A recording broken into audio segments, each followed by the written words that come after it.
Hi, I'm Megan Price, and welcome to the NBA Carousel, a Sideline Sports Network production proudly sponsored by Score No Score app, available for download in Apple and Google Play stores.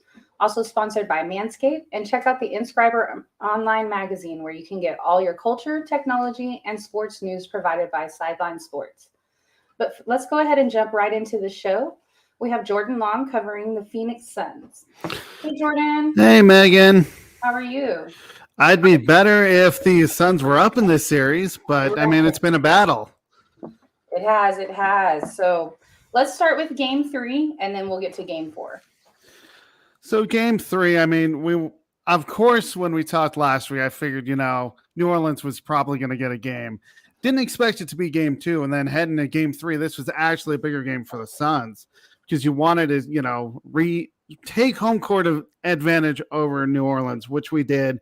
We responded and won 114-111. Chris Paul, though, 28 points and 14 assists. DeAndre Ayton with a nice double-double himself, 28 points, 17 rebounds.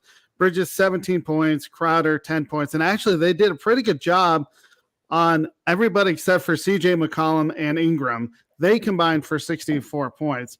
Bench points-wise, 23 points by the Suns. New Orleans had 25. And if you really look at it, New Orleans was only in that game because of their three-point shooting. They hit 11. So, that's pretty good for them, and we only hit 4.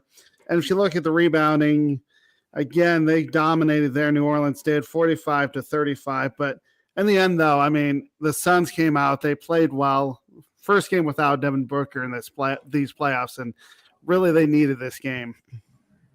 Absolutely. And so we also, after this game, got some news that Devin Booker is going to miss 3 to 4 weeks, that it is a pretty bad hamstring strain, right hamstring. So, not only do you have to think about the fact that he's not available for this series, but he's probably not available for the next 2 series as well.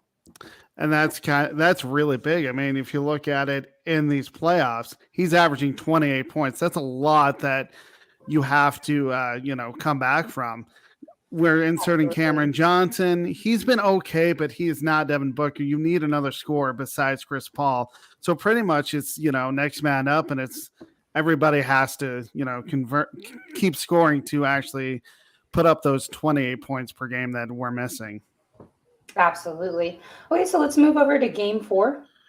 Yeah, this one was not exactly what I was expecting. We lost 118-103. Really wasn't that close. DeAndre Ayton, 23 points. Cameron Johnson, 13 points.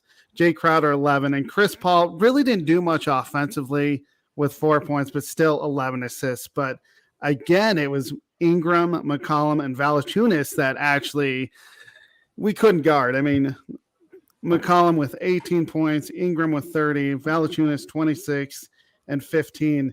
The bench came up to play for the Suns, 44 points, Pelicans 29. But I want to talk about what really was the difference in this game, and that was actually the free throw difference. New Orleans went to the line 42 times, I should say, made 32. Suns went 15 times and only made 10. That's a big, discrepancy right there. Whether or not, the calls were fair on each side, obviously the stats say no.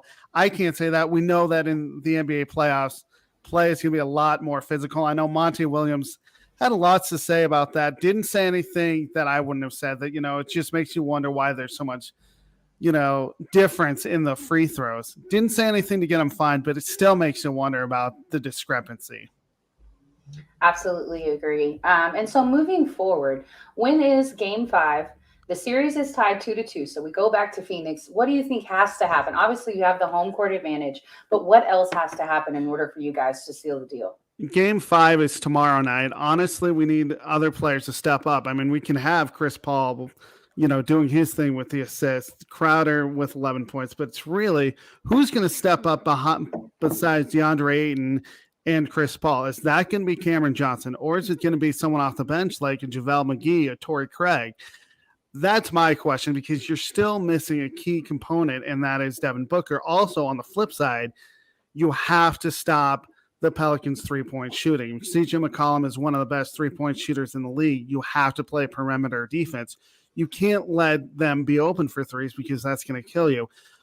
I'm just glad we're at home. The whistle should go our way. Also, we need to play a little more physical. I thought our physicality wasn't that great last night, and that probably is why the discrepancy in the foul. So basically just drive, get free throws, 3-point opportunities. That's the big thing we need to do is just be more physical. Absolutely agree. And if there was somebody that you expected that is going to be this standout star, you said you don't expect it to be Campaign. Who do you expect it to be?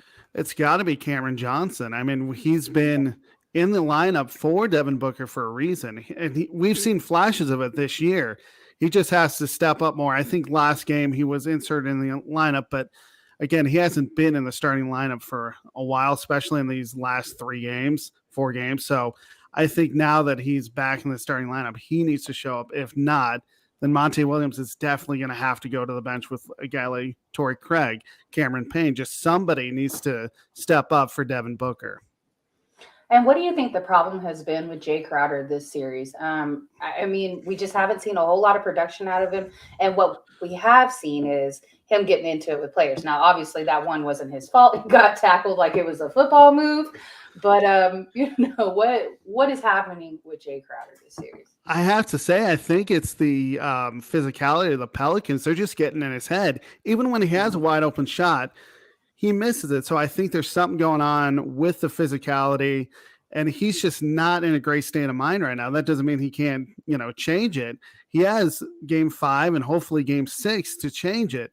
He also needs to step up. But yeah, I definitely think that the fact that the Pelicans are in his head, and we saw the tackle in that I definitely posted that on your Facebook, that it looked like a tackle. I definitely think that has kind of affected him. I know that was only a few games before this game, but still, I think the fact that they're being physical down low with them, it's getting in his head. Absolutely agree. Well, go ahead and shout out where people can find you, where they can follow you, and good luck on the rest of your games. Thank you, Megan. You can find me here on the NBA Carousel doing the Phoenix Suns or the Denver Nuggets.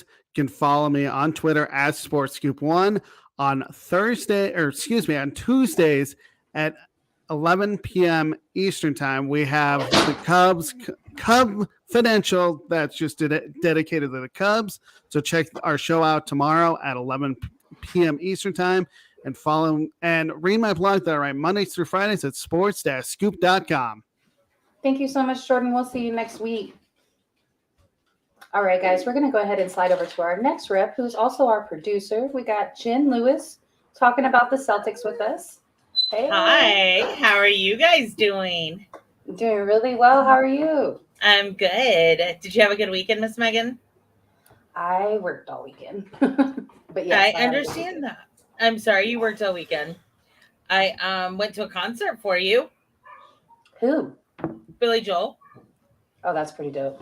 Yeah, it was really cool. I mean, I gotta say, I love Billy Joel. It's the second time I've seen him on the show.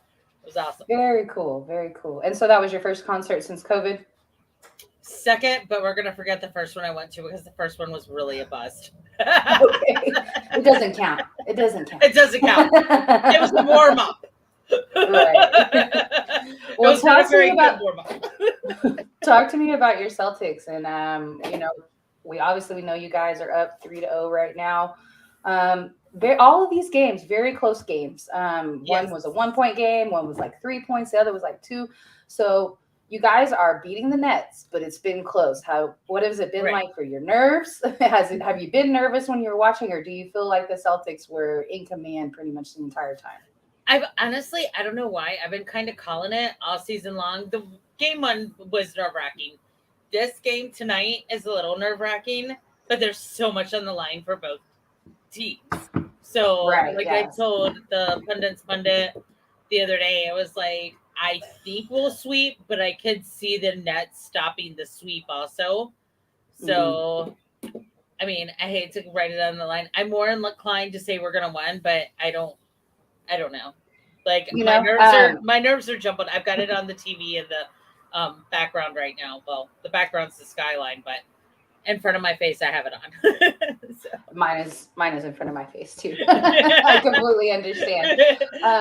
So I would say that a sweep is absolutely possible, but I said that about Denver, and we saw what happened yesterday. So the Right. power of not wanting to get swept, and you're in your house, if you're in Brooklyn, so you still have the momentum of being in front of your crowd. It's we all know what the Gardens are like there in Boston, Right. so that's different. It's obviously something that plays into the head of Kyrie, and I mean I know what you Five-letter have to word. say. The 5-letter problem. Right. Obviously, it's something that affects him, the crowd, just the heckling. So let's say you make it out of this game, or that y'all get beat this game, and y'all still have to play a game 5. What do you think has to happen in game 5 in order for you guys to win? Just keep the same attitude we've had, not lose the Okay. momentum. I forgot to look up this stat, but we've come into this winning so many more games than not, even at the end of the season. Like our numbers were astronomical. People have always known how good our D was, but people keep forgetting since the end of January, the Celtics have had the number 1 offense in the league also. So Right. like they're just been like sitting there quiet because we have Jason, we have Tatum, we have Brown, we have Smart, we have the superstars, but they're not the superstars. They're not, not yet. They will be. You know what I mean? I will say I feel like Tatum is a superstar. The others I think are still trying to elevate, Brown and Smart, but I feel like Jason Tatum is a superstar. We saw in game 3, we saw Al Horford, who had a huge impact in game 1, had a really small impact in game 3. And then going over to the game that we're on right now, currently we've got Jason Tatum has 12, Brown has 12, and then you have Al Horford who has 5. Right. And you have, what's Marcus Smart at? Well, Marcus is already at 5 also. Points Right. too. So sorry, I was just looking at my other screen. I think we can pull it off because we're in like Kyrie's head, we're in Katie's head. I think Katie's at 20 points right now. So while they're down 8 points, he is hooping. And he said right before the game. I don't know if it was immediately before the game, but this is cool. He's like 2 or 3 guys are always hitting me wherever I go with them. And then he and Irving have both spoken really well of the teamwork that Boston's showing. And that's what it's been. It's not been Jason Tatum only. It's been Marcus Smart. It's been Horford. It's been Brown. It's been everybody coming together. I'm telling you, I don't know why. I strongly feel like it's Ume's positivity.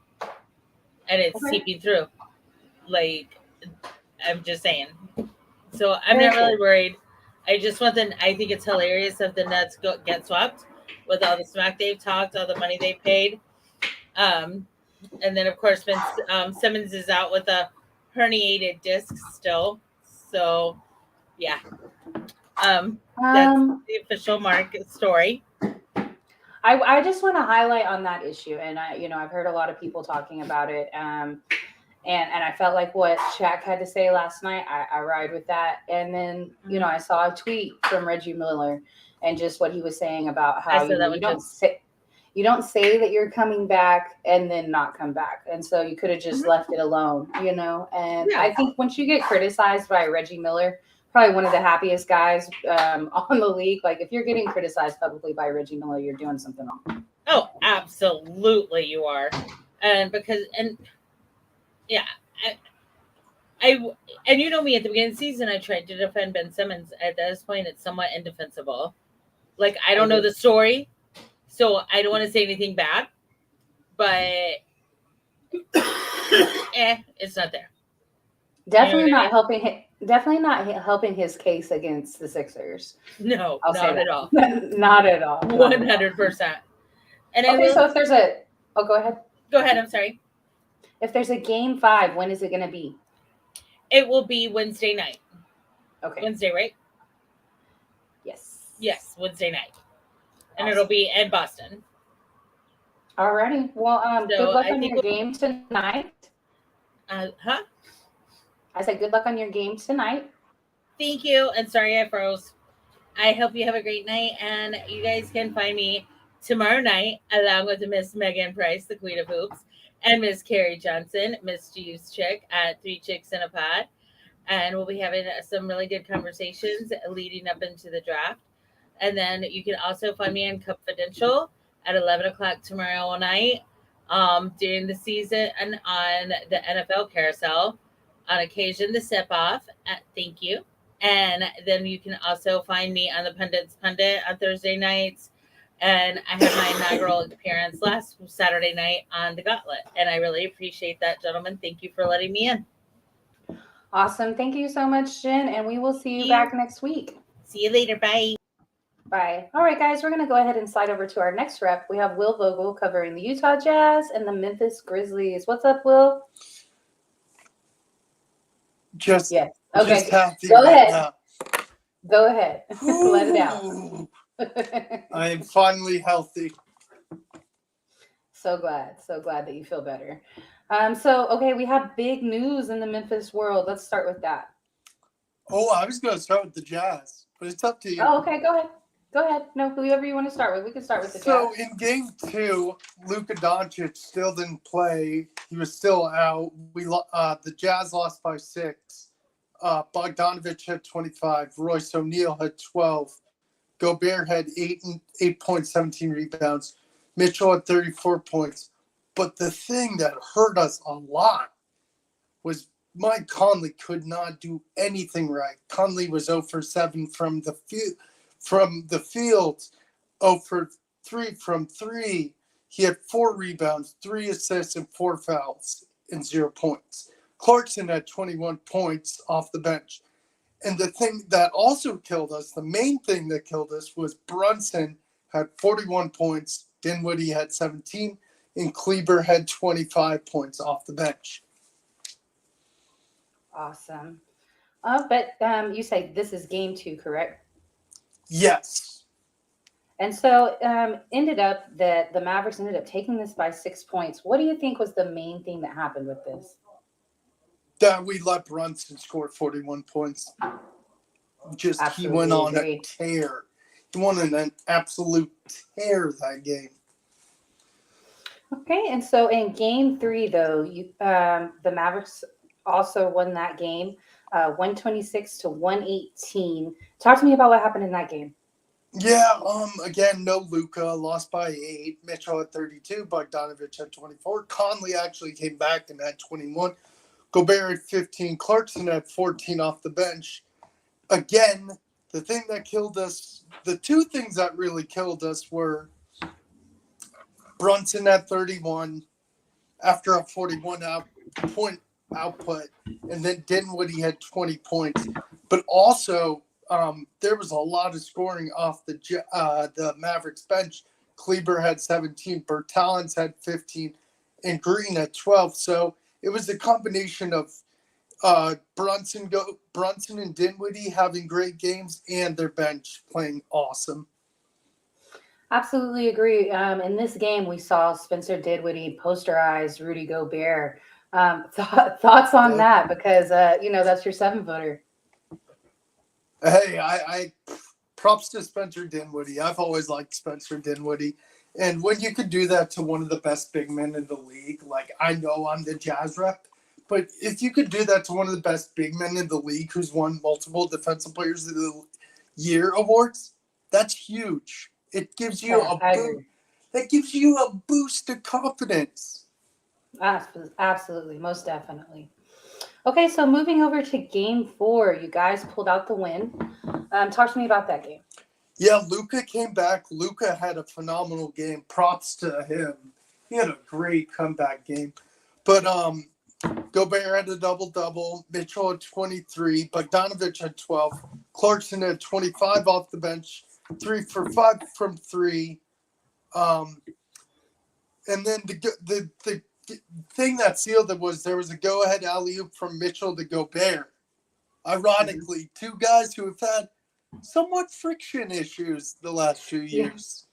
But they interviewed Gobert after the game, and he said it was finally poetic justice. And Mitchell said, "It feels good. I ain't going to lie to you," end quote. And it's crazy because we've talked about this before. They've had issues with each other ever since the bubble because Mitchell thought Gobert gave him COVID and yada, yada, chemistry, not working together. Well, that play may or may not keep them together. It just, in my opinion, it depends how the rest of the series goes. Absolutely. Not just one play does not define a series. If these two can hook up more often and get like talking and communicating, maybe they'll stay together. Maybe they won't. We don't know. And so game 5 is tonight. You're going to be in Dallas. Talk to me about what needs to happen in order for you guys to be able to pull out the win tonight. Well, we won last game, but Luka went off. I think he had 30 points. So shut down Luka, shut down Brunson, try to shut down Dinwiddie. Try and let one of those guys beat you. Don't have 3 guys score 20 plus, or else it's going to be a long night. And get our shooting right. Just don't let those 3. All 3 of them dominate the game. Let one take most of the shots and let the other pressure the other 2 into feeding that guy and make the other 2 struggle. I definitely think it's time for us to see, that defending defensive champ of the year. Like, we need to see a showing not only offensively from Gobert, because he did have a pretty decent game in game 4. I think he had double-digit points. Like you said, he had a double-double. So not only was he getting the boards, what we're used to, but we need to see some point production. But I want to see some blocks out of Rudy Gobert. I want to see some intensity. I do too. I want to see a lot of blocks. I want to see a few blocks. I want to see just all-out defense. I know Mitchell's not really known as a defender, and Bogdanovich is not really known as a defender. But like, if we can all focus on shutting down one guy, probably mainly Luka, we'll win the game. Okay. Alrighty. Well, let's jump over to your next team, Memphis, which I think this is one of the most interesting series in the playoffs at the moment. It's 2-2, just like the other series. And what a series that we thought possibly maybe the Timberwolves would get 1 or 2 wins is sitting at 2-2 right now, and it's looking like it could go either way. So what are your thoughts on this series? So game 2 was a crazy game. I watched that whole game. Wow, what can I say? Grizzlies won by 28. Ja had 23, 10 and 9. Desmond Bain had 16 points. Jaren Jackson Jr. had 16 points. The bench played great. Brandon Clark had 13 points. Xavier Tillman had 13 points. Williams had 13 points. And Jones had 10 points. So it was a good offense and defensive performance. It was great. I think this was the type of performances that we anticipated from Memphis. Yes. It is quite a bit. You talked about that Steven Adams and Cat matchup and how it's just kind of a mismatch right there. So, and they haven't started. I'm pretty sure Adams in the last few games, which is huge. Absolutely agree. So moving on to game 3, talk to me about that game. Oh, I think this was probably one of the best games I've ever watched. Like, Grizzlies or not, this was a great game. The Grizzlies won by 9, but they were down by 26 at one point. It was crazy. It's the biggest playoff comeback in team history. I honestly, when I saw they were down 26, I was like, okay, Timberwolves are just going to keep pouring it on. But Right. This Grizzlies team is young and fought hard to the very end, and everyone contributed. They held Karl Anthony Towns to 8 points, 5 rebounds, which is huge. Ja Morant had a triple-double. Desmond Bain had 26. Brooks had 11. Clark had 20 points. Jones had 11 points off the bench. That was a huge comeback win for the Grizzlies. Absolutely. And so in game 3, really, really close game. Timberwolves came out on top, 1 point difference, 119 to 118. What happened this game?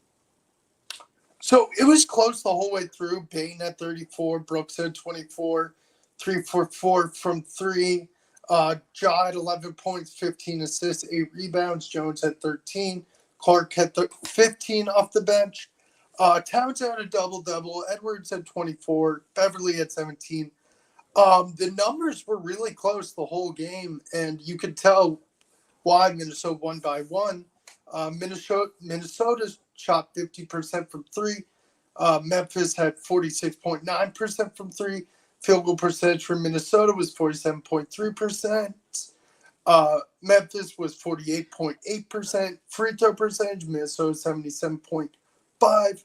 Memphis 76.0. So, yeah, it was a neck-and-neck game till the very end. All right, in game 5, when is game 5? Tonight, I'm pretty sure. And it's back in Memphis. It's tomorrow. It's the early game. Oh, it is tomorrow. So it's going to be at 7:30 Eastern. Like you said, back in Memphis. What needs to happen in this game for you guys to, because in my opinion, you guys are the much better team. So I'm a little shocked just kind of by some of these performances that the Timberwolves have put up, not to discredit them by any means, because they have made leaps and bounds of improvement. But I think we all know that Memphis is the much better team. Yes, I agree. Don't discredit Minnesota. But Ja needs to be balling out. Everyone needs to contribute. Brooks, Clark off the bench, Jones off the bench. Like I said, Brooks, Desmond Bane. Just everyone needs to contribute. Hold the scorers in check. Try to limit Beverly from being that scrappy defender and getting guys agitated. Hold Anthony Edwards if you can. Hold Towns if you can. And that's the only focuses I think you need. But other than that, those 3 are the only ones that really, really scare me for Minnesota. But other than that, I think Memphis will take care of business. And about 2 hours ago, we heard some huge news from Memphis. Talk to me about that. So Ja Morant won Most Improved Player of the Year. It's his 3rd year overall. His numbers have increased every year. His rookie year, he averaged 17.5 points per game, 7.3 assists, 3.9 rebounds, 2021, 19.1 points per game, 7.4 assists, and 4.0 rebounds. And then this year, 27.4 points per game, 6.7 assists. So his assist numbers dipped, 5.7 rebounds. So his points and rebounds have been skyrocketing. Absolutely agree. So, and I know that we had 2 other players that that were in this running in the finalists, Jordan Poole and DeJounte. And just want to say congrats to Ja. I didn't think anybody else was going to win, even though both of those players, one of them being a player from my team, did absolutely amazing this season and had excellent improvements in all areas. But yeah, I think Ja Morant was the clear winner here. All I have to say real quick is I agree. Ja Morant was definitely the clear winner, but all 3 phenomenal finalists. All 3 of them have been amazing this year. Absolutely agree. To be named a finalist for any award is just a huge honor. Absolutely agree. And, and I think one of the difference makers there, too, is that winning matters. And so the level of his improvement within himself led his team to be the number 2 seed when we all expected probably Golden State to be the number 2 seed this season. Yeah, exactly. So absolutely his impact brought a winning culture there in Memphis. So, all right, Will, good luck on both of your games and let everybody know where they can find you and where they can follow you. So you guys can find me here on Monday nights on the NBA Carousel, Thursday nights on the Sip Off, Saturday nights. Occasionally I'm on the Gauntlet, and then Sunday night Basket Bros. Awesome. And that is old school basketball pre-2000s, correct? Yes, correct. Awesome. Awesome. Well, thank you so much, Will, and we will see you Thank you, back Megan. next week. All right, guys, we're going to go ahead and slide over to our next rep. We have Jay Nelson covering the Toronto Raptors. All right, Hey, what's Jay. going on? Hey, how you doing? I'm doing really well. How are you? Doing good, doing good. So talk to me about your Raptors. I know this was one that in probably the first couple of games, everybody was talking brooms, brooms, brooms, and it didn't happen. So It didn't happen. It did not happen. Let's start with game 3 and go from there. All right, so Toronto won. It was still close. It was an 8-point victory, 110 to 102. Embiid and Harden. I mean, they didn't exactly detonate. Harden actually led with all scorers on Philly with 22 points, but holding him in check actually was, even though that's going to be Harden right now, because he's not Rockets Harden. He's a distributor. You know what I mean? But Embiid was held at 21. Also, Maxey and Harris not going off, being held in check, that helped a whole lot as well. Siakam led all Toronto scores with 34 points. He had a banging game, 34 points and 8 rebounds. Trent Jr. had 24 points and 3 rebounds. Young had 13, 5, and 5 off the bench.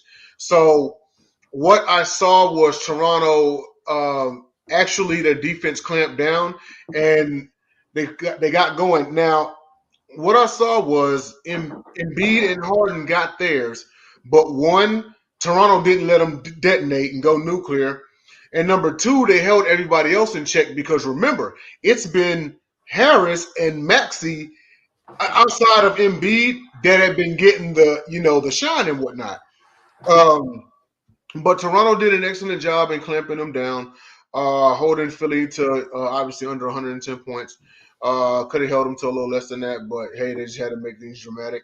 Van Vliet had a slow. Well, he only scored like 5 points, But outside of that, I thought that is the Toronto that had needed to show up since game 1.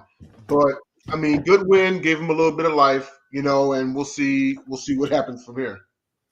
And even in game 3, we saw Trent Jr. also have 24 points in that game. And we heard that, while in game 1 and game 2, he was actually sick. He was so sick that he lost 8 pounds during that process, still managed to play. We were all kind of sitting there scratching our heads like, what's going on with Trent Jr.? We know the impact that he's had all season long and what he's meant to Toronto. So I think that him being, we've seen him probably going to be at 100%. The Game 5 is going on right now, and it's 24-23. Toronto up with 3 minutes left in the first. So what do you think needs to happen in this game in order for them to win? We also heard that Joel Embiid is injured. Yes. So he has a torn ligament in his thumb that does require surgery, but he's going to play through it until whenever their season ends, whether you make the finals or if they get eliminated in later rounds or this round, but he's going to play through it, obviously. But what needs to happen this game, and granted, Toronto's on the road, but what needs to happen is they have to find a way to contain Embiid and not let everyone else go off. I know Harden is still someone who is still very much capable of dropping 30 at a drop of a hat. I'm in full belief of that. Sure. I just feel at this time period, because of Harden's role as a distributor, it's Maxey and Harris you got to worry about if Embiid doesn't go nuclear. You see what I mean? Right. They have a bit more of a complete team. So I think that if as long as you hold them in check, Embiid's going to you're not going to shut him down. Let's say you're not going to shut him down, especially since he's staring down MVP. He feels like he's got even more to prove. This is the Embiid that we have been looking for since day one. That's happened within the last 2 years. Mm-hmm. So with that being said, he's going to get his. You just have to worry about shutting everybody else down. Van Vliet can come out hot. Siakam crashed the boards. If he could put up another 30-point game, and of course Trent Jr., I think the series pretty much is in their hands. It's in Trent Jr.'s hands. It's in Siakam's hands. Siakam's the man out there, and he has to understand that. I'm sure he does understand it. It's just a matter of the role player stepping up. But I'm going to give Toronto one more win in the series, at least. I mean, it has to be tonight. It has to be tonight because it's win or go home right now because it's game 5. It's so win or go home. They're up at the moment. And from what we saw, like I said earlier about the Denver game, like that intensity to not get swept or not go home, it's there sometimes when people expect you to get swept or to go home in a 4-1 situation. I won't say the phrase that you hate. but I won't say that. But, it's if there was somebody that you think is going to step up and actually shine in this game, if y'all catch the W, who's it going to be? Trent Jr. Trent Jr. is going to knock down some crucial shots. Siakam's going to do Siakam things. You won't shut him down, just like you won't shut Embiid down. I think if Trent Jr. can step up and knock down some crucial, like if it's, I can foresee it close down the stretch. Let's face it. It was an 8-point game. That win that Toronto got, it was an 8-point game. Right. If Trent Jr. can step up and make some big shots down the stretch, they might be able to escape Philly with the win, which actually now will start to switch the narrative. We expected this team to get swept. Now, what's going on? Is Philly as good as we thought they were, or is Toronto just lucky? All right. Agree. And so currently, Trent Jr. has 9 points. We're about a minute and a half away from the end of the first quarter. So, and even in game 3, it was a 1-point overtime loss. Like, it was an incredibly close game. Yeah, Toronto did take the L, but it was an incredibly close game. So, not a team that's given up easily. If there is a game 6, when is it? Game 6 is going to be, hang on a second. Game 6 is due to be, let's see here. It is going to be, let's see, it's Monday, it's Tuesday, Wednesday, Thursday. It would be Thursday at Raptors. Okay. So, which is good because should the Raptors escape, they're going to have a nice little 3-day layover. Right. Get everybody legs going on. Some things was going on with Van Vliet, but kind of get them back up and running. I will say this much: if they happen to escape tonight, that will be a raucous Toronto crowd come Thursday. That will be a raucous Toronto crowd, and we've seen them get loud before. They low key are one of the loudest arenas. Yeah, they are loud. It will be a raucous crowd. Philly will definitely be stepping into the battlefield. Definitely. But one game at a time. Toronto's going to get it done tonight. So far, so good for Trent. He's on pace for about 27. Question is that going to be enough to win the game? Right. Good question. All right. Well, good luck on your game tonight. Jay, let everybody know where they can find you, they can follow you, and we will see you back next week. All right. So you can find me here on the NBA Carousel with Megan Price for as long as the Raptors are in the playoffs. And you can also find me as a part of the Sip-Off. Either I'm on the panel or I'm your favorite heckler's favorite heckler. That's on Thursday nights with Anthony Brown and Jahan Phillips. And then also this Thursday, actually, I will be on the play callers, real play callers with Stephen Box and Cool McCain. They extended the invite to your boy. I'm going to be coming on there and talking about the Texans portion of the NFL draft. So you catch me on there this Thursday. And then also on Saturdays, the Gauntlet, myself, JJ Ravens, JJ Jenkins, Denim Jenkins, whatever we calling them. Shout out to my boy Point Spread. Right, yeah, Point Spread. And James Tatum, that's on Saturday nights, and also with Dom DeRubis, and then also Basket Bros. That is on Sunday. We just had the episode last night, so please go check that out. That's with myself, Jacob Christner, Will Vogel, and Dom DeRubis, and also Confidential, which debuted just last week. I'm producing the show. The show is featuring Steve Swanda, Jacob Christner, Jennifer Matthews-Lewis, Uptown Jenny, and also Jordan Long, and hosted by J.B. Ellis. Shout out Unconventional Kings. Craig and Marshall, I see you, baby. Thanks, Jay. All right, guys, we're going to go ahead and go to our next rep. We have Cool McCain covering the Milwaukee Bucks and the Denver Nuggets. What's up, Cool? What's up, Megan? How are you? I'm good. Awesome. Who you want to start with? So let's start with Denver. Let's talk about Okay. Denver. Yeah, I think we can. Yeah, you can see right there. I have a little bit to say about Denver. Deal with it. So I just want to. Obviously, the first 3 games very tough on the team. The difference between those games and this game: Aaron Gordon, the last game, 21 points. Jokic had his 37. Same thing he had his game 3. Monte Morris, 24 points. Bones Highland, 15 points. DeMarcus Cousins, 10 points. I've been saying since before the playoffs started, everyone needed to step up. Other guys had to put points in the basket in order for the team to win.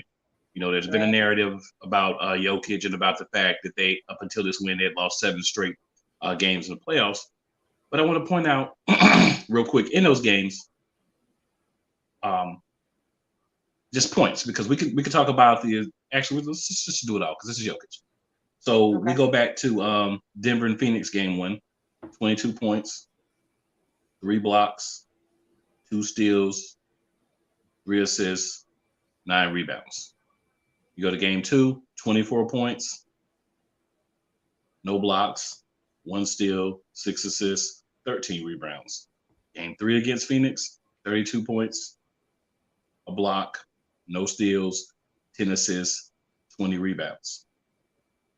Game 4 against Phoenix in that series, 22 points, 1 block, 4 assists, 11 rebounds.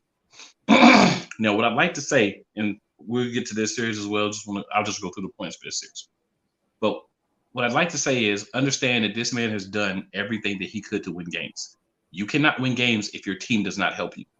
I don't care if you're Michael Jordan. I don't care if you're LeBron James. We're seeing it with several other players as well. Whoever you are, Kobe Bryant, whoever, if your team cannot help you, you cannot win games. Denver has not had enough healthy, elite scorers to help this man on a regular basis, which is why they've been losing games. Now, we come to this series. 25 points the first game, 26 points the second game, 37 in game 3, 37 in game 4. This man has scored at least 25 points in all the games this season, at least 22 in all the games that they've lost since the first game against Phoenix. What more can you ask for someone to do in the playoffs? Right. And then the other stats, he's had 10, 11, 18, 8 rebounds, at least 5 assists in every game. So he's being Jokic, but he's pouring in as many points as he can to help out the team. I don't foresee a way for them to win as a series. I'm just happy they didn't get swept. Now, if they can win game 5, that would be even better, to make it at least a 6 game.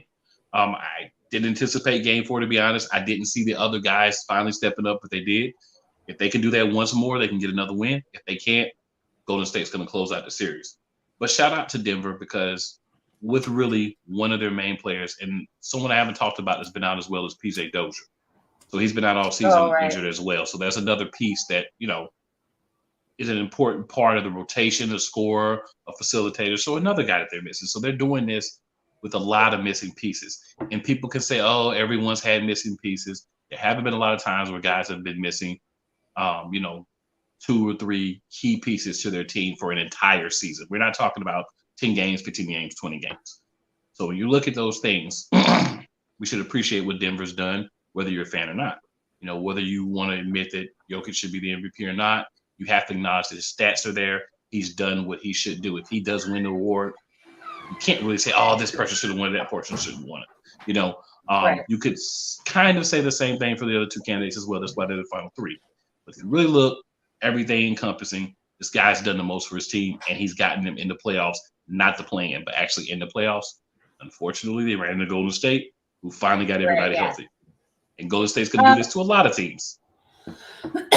Excuse me. I completely agree. Jokic and Aaron Gordon, they've been majority of the season. They've been healthy. They've been there. They've been present. And that's enough to get you, what y'all had, 48 wins, 49 wins. And then they ran into Golden State first round. And I feel like running into Golden State first round is going to be tough for anybody, any team in the league. That's tough, running into Golden State, who is getting back into the rhythm. They're getting healthy. And then they're having Steph come off the bench and Jordan Poole is starting, and it's working out for them. Like those rotations are working out for them. So that's tough for any team, much less a team that's down two of their stars. So like you said, you got to shout out that team. And I really want to shout out Bones Highland on his performance last night. Yes. 15 points, but they were all clutch, like threes that needed to happen at the right time. Excellent game. When is game 5? So, second here. I was going in the wrong order. So, game 5 is, they have a break. So, game 5 is Wednesday. Okay. At 10. And it will be in Golden State. Yes, So this will be back in Golden State. What needs to happen in order for you guys to win this game and stay alive? We've got to have a repeat of what we had this past week. This past game. We have to have guys just step up. It doesn't necessarily have to be the same guys, the same numbers, but you've got to get that type of production from the other guys. Jokic is going to put up 30 plus. If Gordon can give you another 25, somebody from the bench can give you, you can get about 30 or 40 points from the bench. You add those things together, you have an opportunity to win. But it just all depends on those other guys. It really just all depends on them. Alrighty, so let's slide over to your Bucks, who got another win against Chicago most recently. Let's start with that game. Without Chris Middleton, a lot of people kind of said, Milwaukee's done, right? As far as winning a championship, maybe not a series, but winning a championship. Some even question if they could win, the series. But you forgot Giannis is still in this team. Right. You forgot Drew Holiday's still there. Grayson Allen has really impressed me the 2 games without Chris Middleton. He's really stepped up, and he's even said himself he's got to be put in some of those same situations, and he's able to be successful.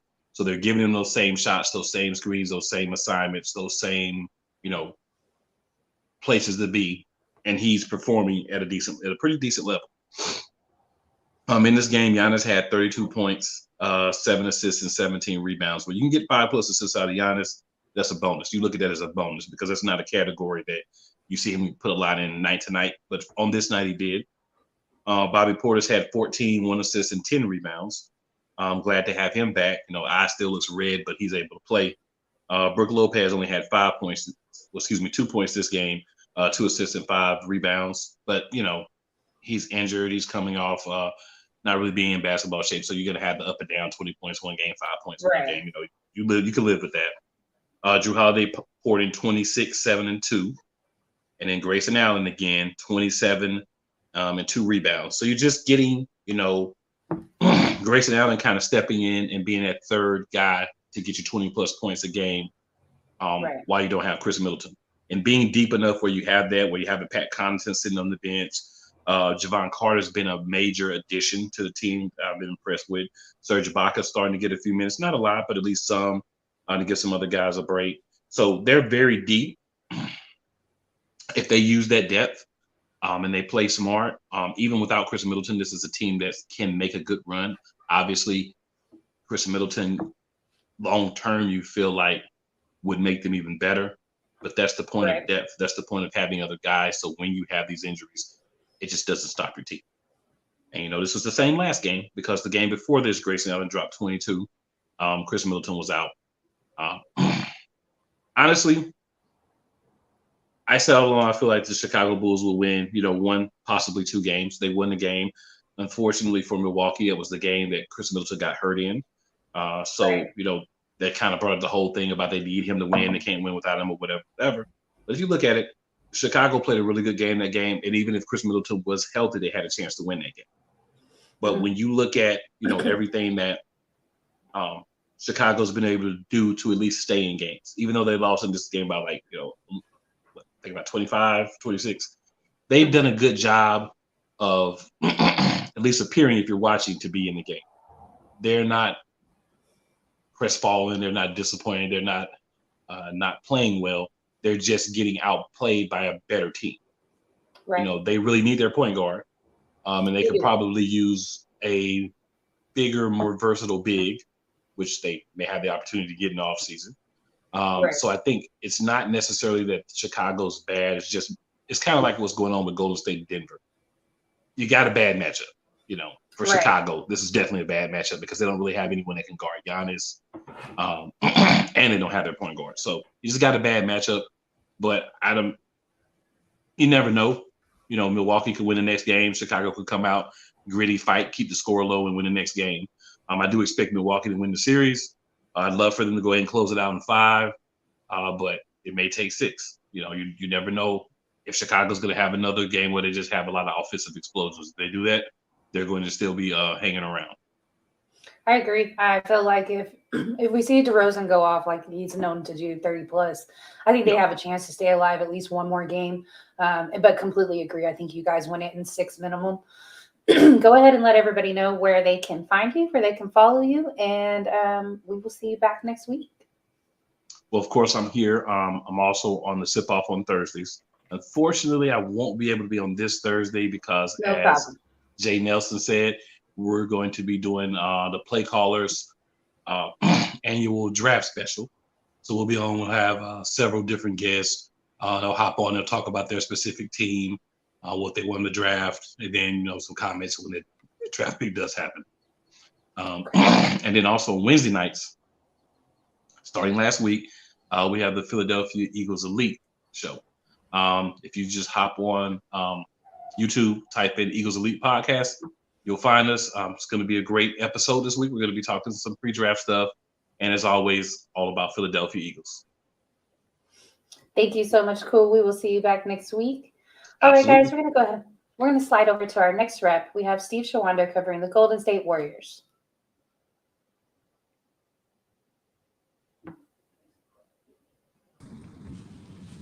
Hey, man. Hi, Steve. I was just hoping that Cool would just keep talking because I'm almost home. I was like, oh, keep talking, Cool. Keep talking. Sorry about that. No, it's all right. So talk to me about your Golden State Warriors. Now, this was a series that I really felt like we just saw the emergence of Jordan Poole, not only what he's done in the season, but in the postseason. But they were able to pull out a win yesterday. So what do you think happened? And what needs to happen in Game 5 in order for you guys to shut it out? Yeah, I mean, obviously give Denver a lot of credit. I don't have to reiterate, what Cool just said. Obviously, he had a lot of players that stepped up. They played well. And early in that game, they definitely were the more hungry team. They definitely, played like they didn't want their season to end. And so you got to give them credit for that. And, I heard, Steve Kerr, they kept showing him on the timeouts where he kept saying, hey, we got to stop trying to, go for the knockout punch. We just got to, weather the storm a little bit. And they kind of started to do that. Hold on real quick. Let me walk in. I just got in. Let me walk inside and we can do this right. Stand by.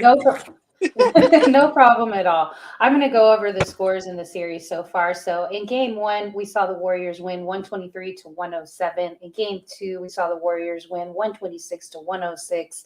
And then in Game 3, we saw the Warriors win 118-113. And then yesterday, like we were talking about in Game 4, Denver came out with a win 126-121. Game 5 will be Wednesday at 10 Eastern. I think Steve is frozen. There we go. There we go. Yeah. Awesome. So talk to me about what needs to happen in Game 5. Yeah. So game 5, I personally believe, and this will probably sound a little weird because they're still up 3-1, but I 100% believe Game 5 on Wednesday is a must-win for the Warriors because it is at home, and the last thing you want to do is give Denver a little bit more momentum. And of course, Game 6 would be back in Denver. So they would, probably be favored in that game. And all of a sudden you get yourself in 7. And why would you want to do that to yourself? So try to end the series in 5. Wednesday night, key game, have to do it. And, they did come back and still made it close yesterday. Steph and Jordan Poole both struggled shooting from 3. He was, and even Steph missed 4 free throws yesterday too, which normally doesn't happen. Right. I'm not that worried about it. I think they're gonna come back. I think they're gonna win Game 5. I thought this series was gonna go 7 before it started because I thought it was gonna take Steph like a game or two to kind of get back into a rhythm. He did not need a game or two to get right back in rhythm. He apparently he likes coming off the bench. So I don't know. So, but yeah, I do feel like they're gonna win in 5.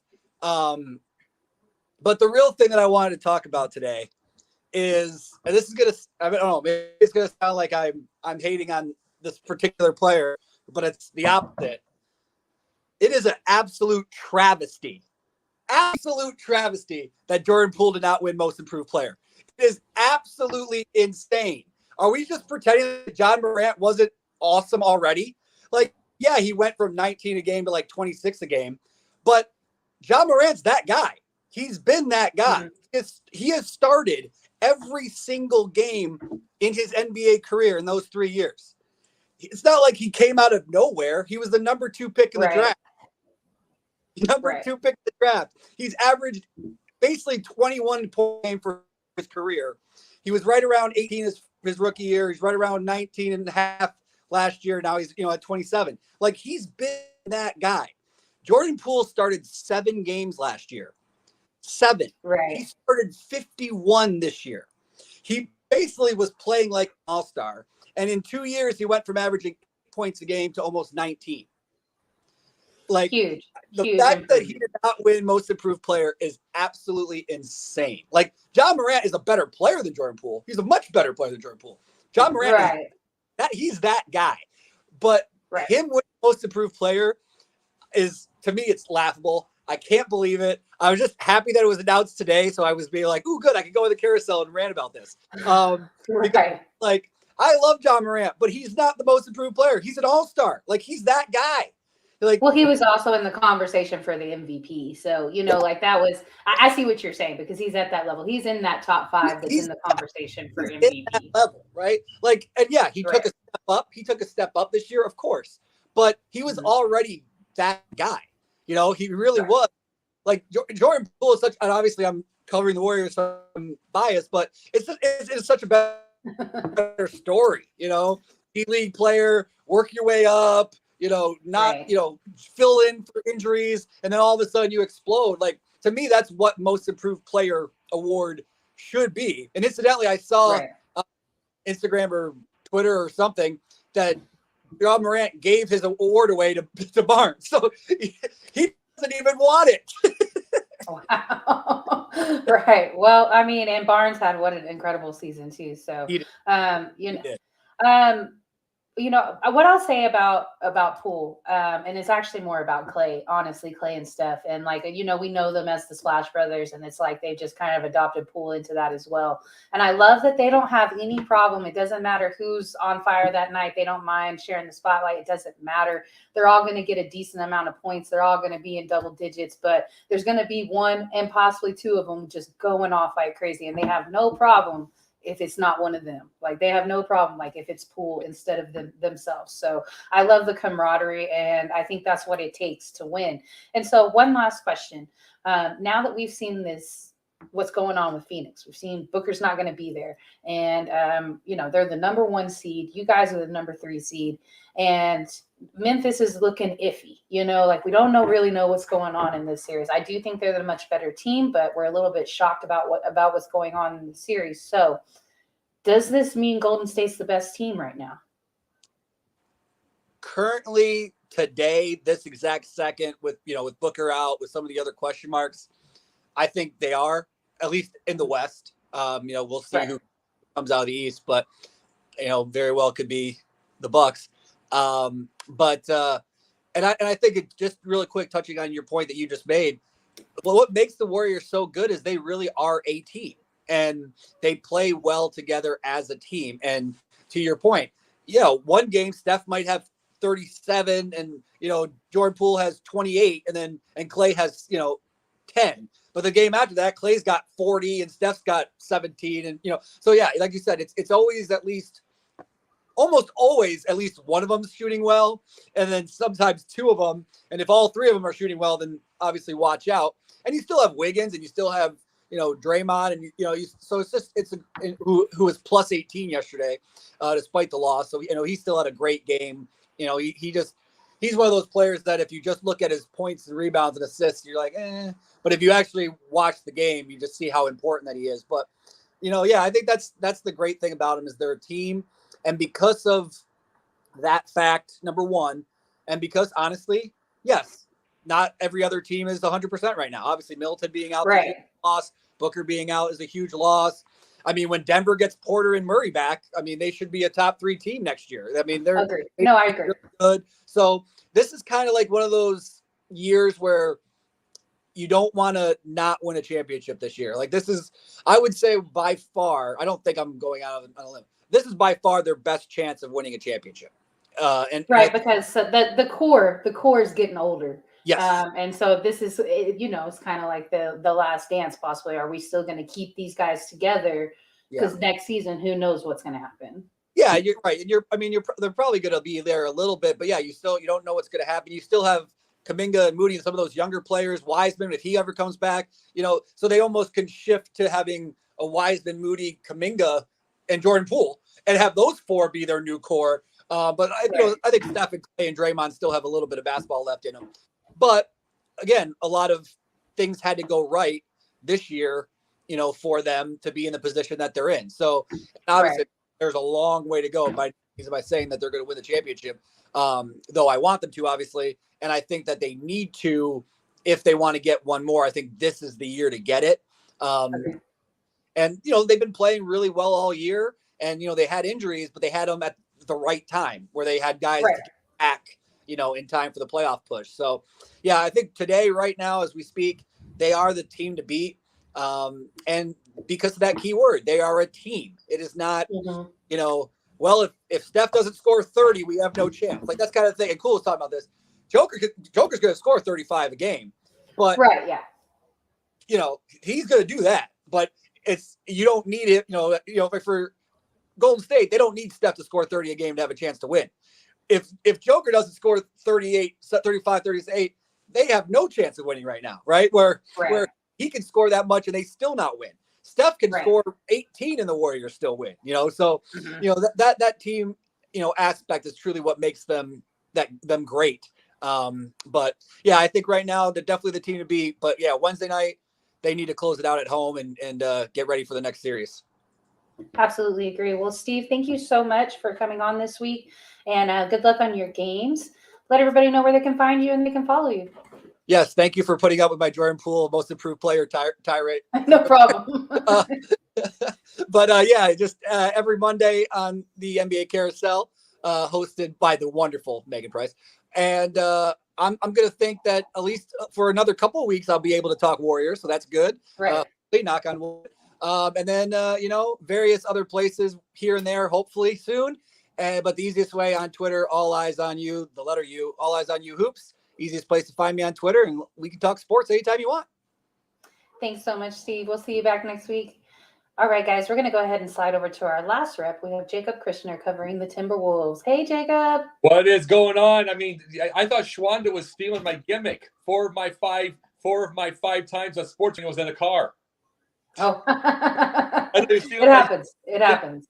But he did it wrong. He got out of the car, then we had to watch him walk and get all that kind of stuff. While you're, I haven't seen you with light in the background before. I thought you lived in a coffin. With light in the background. Your window, outside your window. It's always there. It's always there. All right. So talk to me about what's going on with the Timberwolves. The series is 2-2.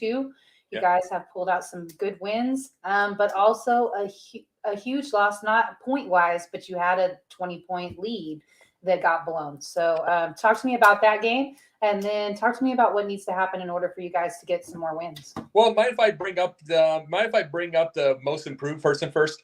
Most improved. Sure, go ahead. Here's the thing. These awards are meant. These are media. These are a media thing for the stars that they want to see. Jay Morant has been in the star level from the get-go. He was along with Zion Williamson. He's past Zion, obviously, if Zion sits down. he was 1-2. He was been in that star category. He go from 19 to 26 a game. I mean, Jordan Poole went from 12 to 18. I don't believe Jordan Poole's ever going to get to that same star level. They're looking at star level with some of these things, then it's going to be number one. So he can say, and maybe he's correct. Maybe he's correct on that and the idea of Jordan Poole, but the whole idea is you have to convince them that there's going to be a certain star level. Jay Morant's already got it. So that's just the whole thing with the media, and that's what. Now let me bring up Minnesota a second. The fans have been very up and down. Remember, they win the first game. They let them in Memphis. Just then blows 26-point lead. Right. Which fans just go off the rocker. But here's the thing. They're like I was saying that. It's like the Bulls. You're not supposed to be quite ready yet. Not quite there. Chris Finch has done an amazing job. Right. He has done an amazing job. And I'll bring up Chris Finch in a second. But you're not supposed to be ready yet. And here's the thing, even if you're not ready yet, they might, unlike the Bulls, they might get an upset. We don't know, then it's absolutely blown out and it looks over. Then they get rocky. They get up for 15th round one more time. You know what I mean? And they punch back and it's 2-2. Now, the thing is, they're beating each other to death, and the Warriors are just like, ha-dee-da-dee-da, while they kick the crap out of whoever's getting next because they're beating the hell out of each other. And that's going to be very interesting. Right. Well, talk to me about Game 5. Game 5 is tomorrow. It's going to be at 7:30 Eastern. What needs to happen in order for the Timberwolves to pull out another W? Well, for one thing, and I'm going to bring this is the thing I said I was going to be bringing up with Chris Finch. He is dangerously right now. He's sort of new, and he's in the running for like coaches of the year, those kind of deals. And he is in the ups right now, but he's got to be very careful as the years go by that he doesn't have a Mike D'Antoni, and he doesn't have defenses. 7 of his last 10 games, they gave up 120 and 130 points a game. 7 of those last 10 games in the regular season. Now, at the same time, though, remember how they got blown out in Game 3.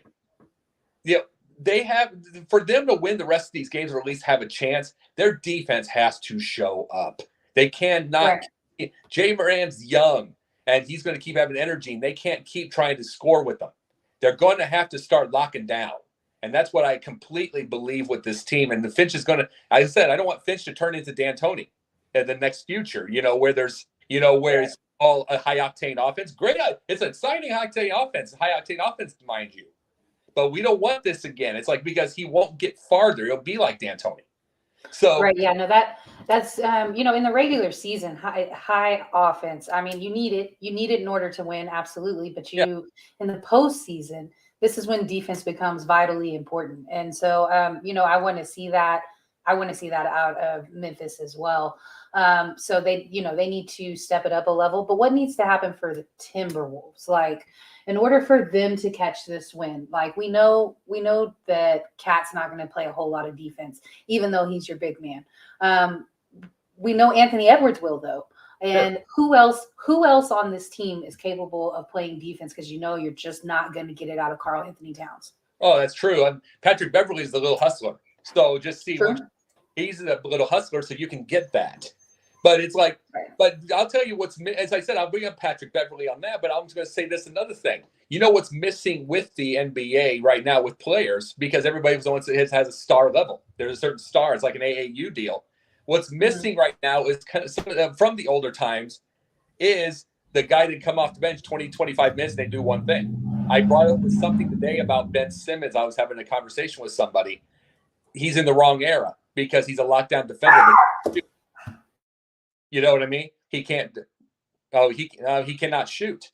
But he'd be that lockdown. See, in the earlier, in those like 80s and 90s eras, he'd be in the playoffs. He'd be coming off the bench, be a lockdown defender, maybe score 4 points driving the basket, and then go back on the bench, be 25 minutes. They don't have that because everything is such a star level sports center thing. And that is what Minnesota, I believe, really needs. It's like, get your scorers and they'll get you locked down. That's what their chances are going to be against. Will they do is the question. Right. Well, we will see in Game 5 tomorrow, and then Game 6 is Friday. So, and that one will be in Minnesota. Game 7, if needed, will be Sunday in Memphis. So, good luck on your games this week, Jacob, and let everybody know where they can find you and where they can follow you. Sunday night, I am on Basket Bros. I had a great show last night, one of our better ones yet. Monday night here, hosted by Megan Price, the lovely Megan Price, of course. We have normally Tuesday nights I'm on Confidential, 11 o'clock on Sideline Sports. Usually Thursday nights at 9:15 for the pundits pundit, but it's going to be on Wednesday this time because of the draft. And then every once in a blue moon, I'm invited on for a guest spot over on the Sports Arena, and I'm always proud to do it. So Awesome. I mean, I've had it 5 times. I can't wait to even. So I'm always honored to be invited. So it's very cool. So those are my shots. I keep getting busy. Awesome. Well, congratulations on your shows and good luck on your games. We will see you back next week. Thanks, Jacob. Thank you. All right, guys, that's going to wrap it up for us tonight. But just a friendly reminder that the NBA Carousel is a Sideline Sports Network production sponsored by Score No Score app, Manscaped, and check out the Inscriber online magazine where you can get all your culture, technology, and sports news. Also, go Wings. They beat the reigning champs today, the Chicago Sky. We'll see y'all for the regular season for WNBA as well. Thank you so much for watching.